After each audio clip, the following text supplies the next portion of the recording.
నేనెప్పుడూ చూడని కళ్ళు నన్ను దేవుళ్ళ చూస్తున్నాయి. నేనెవరిని? మా దేవుడు అమరేంద్ర బాహుబలి, రక్తాని వెనువు.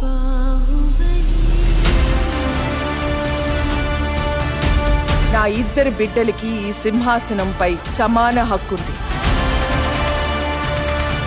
పెరిగి పెద్దయ్యాక ఎవరు మహావీరుడవుతారో, ఎవరు దేశ ప్రజల మన్నన పొందుతారో వారే మహారాజు అవుతారు. బాహుబలి నేను చూశాను. చచ్చిన వాడు ఎలా వస్తాడ్రా?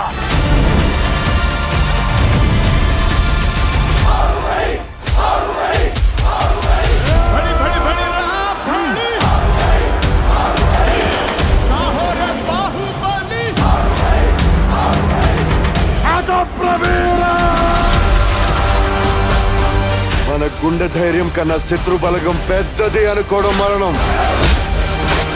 ఆ మరణాన్ని జయించడానికి నేను వెళ్తున్నాను.